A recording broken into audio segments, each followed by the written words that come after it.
ഇന്നത്തെ വീഡിയോയിൽ നമ്മൾ കാണാൻ വേണ്ടി പോകുന്നത് ചെറിയൊരു കാര്യമാണ്. പക്ഷേ അത് നമുക്ക് പിന്നീട് ഒരു ബുദ്ധിമുട്ടുണ്ടാകുന്ന ഒരു കാര്യമാണ്. ഇതെല്ലാവരും ഒന്ന് ശ്രദ്ധിക്കുക. വണ്ടിയുടെ ഓയിൽ ഫിൽട്ടർ ചേഞ്ച് ചെയ്യുമ്പോൾ മിക്കവാറും 4 വീലറുകൾക്കെല്ലാം നമുക്ക് വീട്ടിൽ ചെയ്യാവുന്ന കാര്യമേ ഉള്ളൂ. ഓയിൽ ഫിൽറ്ററും ഓയിലും എയർ ഫിൽറ്ററൊക്കെ നമുക്ക് ചേഞ്ച് ചെയ്യാവുന്ന കാര്യമേ ഉള്ളൂ. ഓരോ പ്രാവശ്യം ഓയിൽ ചേഞ്ച് ചെയ്യുമ്പോഴും ഓയിൽ ഫിൽറ്റർ നിർബന്ധമായിട്ടും ചേഞ്ച് ചെയ്തിരിക്കണം. ഇതിപ്പോൾ വണ്ടി ടാറ്റ നാനോ ആണ്. അപ്പോൾ ഓയിൽ ഫിൽറ്റർ ചേഞ്ച് ചെയ്യാൻ വേണ്ടി പ്രൊസീജിയർ ഇതിൽ എഴുതിയിട്ടുണ്ട്. ഇതിൽ ഓയിൽ ഫില്ല് ചെയ്തതിന് ശേഷം നല്ലപോലെ ഷേക്ക് ചെയ്തതിന് ശേഷം ടൈറ്റ് ചെയ്ത് കൊടുക്കുക. ഇത് ടൈറ്റ് ചെയ്യുമ്പം ഈ വണ്ടി ടാറ്റ നാനോ ആയിരുന്നു. ഇതിങ്ങനെ തലകുത്തിയാണ് ഇരിക്കുന്നത്. ഇതിനകത്ത് ഞാൻ ഓയിൽ ഫില്ല് ചെയ്തതിന് ശേഷം ഓയിൽ റിമൂവ് ചെയ്തതാണ്. അതിനുശേഷം ഈ ഭാഗങ്ങൾ നല്ല രീതിയിൽ ഓയിൽ അപ്ലൈ ചെയ്ത് കൊടുക്കണം ഈ റിങ്ങിൽ. അതേപോലെ തന്നെ ഈ ഭാഗത്തും ഓയിൽ അപ്ലൈ ചെയ്ത് കൊടുത്തതിന് ശേഷം ടൈറ്റ് ചെയ്യണം. അപ്പോൾ ഇന്ന് നമ്മൾ ഏറ്റവും പ്രധാനപ്പെട്ടതായിട്ട് പറയുന്നത് ഓയിൽ ഫില്ല് ചെയ്ത് ഇതെങ്ങനെ ടൈറ്റ് ചെയ്യാമെന്നുള്ളതാണ്.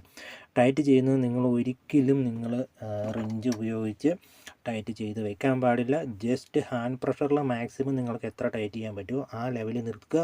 അതിനുശേഷം വണ്ടി ഓടിച്ച് നോക്കുക. വല്ല ലീക്കോ കാര്യങ്ങളൊക്കെ ഉണ്ടെങ്കിൽ ഒരു 90 ഡിഗ്രി, അതായത് ഒരു ഭാഗം കൂടി ജസ്റ്റ് ഒന്ന് ടൈറ്റ് ചെയ്ത് കൊടുക്കുക ഈ റിഞ്ച് ഉപയോഗിച്ച്.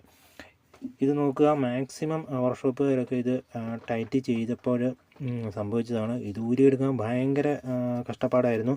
ലാസ്റ്റ് ഇത് വെട്ടിപ്പൊളിക്കേണ്ടി വരുമോ എന്നൊരു സംശയം ഉണ്ടായിരുന്നു. എന്താണെന്ന് വെച്ചിട്ടുണ്ടെങ്കിൽ ഇത് മാക്സിമം ടൈറ്റ് ചെയ്ത് വിട്ടവർ. നമ്മൾ റിഞ്ച് ഉപയോഗിച്ച് ടൈറ്റ് ചെയ്യുമ്പം ഇത് ടൈറ്റ് ആയിക്കൊണ്ടേയിരിക്കും.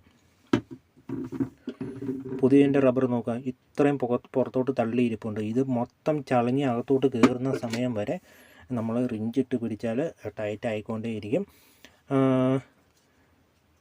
അത്രയും ടൈറ്റ് ചെയ്ത് വെച്ചിട്ടുണ്ടെങ്കിൽ പിന്നീട് നമുക്ക് ഊരാനും ഭയങ്കര ബുദ്ധിമുട്ടായിരിക്കും. നിർബന്ധമായിട്ടും ഓയിൽ ഇടണം. ഇതിന് കൃത്യമായി എഴുതി വെച്ചിട്ടുണ്ട് ഓയിൽ തേക്കണം എന്ന കാര്യങ്ങളൊക്കെ.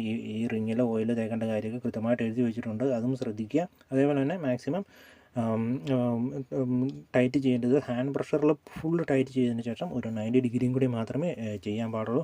അല്ലെങ്കിൽ പിന്നീട് അഴിക്കുമ്പോൾ നിങ്ങൾക്ക് വളരെ ബുദ്ധിമുട്ടായിരിക്കും. ചിലപ്പോൾ അഴിക്കാൻ കിട്ടിയില്ല എന്ന് വരും. അഴിക്കാൻ കിട്ടിയില്ലെങ്കിൽ ഒരു സ്ക്രൂ ഡ്രൈവർ ഇതിനകത്തൂടെ അടിച്ച് കയറ്റിയതിന് ശേഷം റൊട്ടേറ്റ് ചെയ്തെടുത്താൽ മതി. അങ്ങനെ റൊട്ടേറ്റ് ചെയ്യുമ്പം ഇത് വളരെ തിന്നായിട്ടുള്ള മെറ്റലാണ്. ചിലപ്പം അത് കീറി പോകാനുള്ള സാധ്യതയുണ്ട്. പിന്നെ മൊത്തത്തിൽ ഇത് റിമൂവ് ചെയ്ത് ഇതൊക്കെ അടിച്ച് ഊരി എടുക്കേണ്ടതായിട്ട് വരും. അപ്പോൾ ഈ കാര്യങ്ങൾ എല്ലാവരും ഒന്ന് ശ്രദ്ധിക്കുക.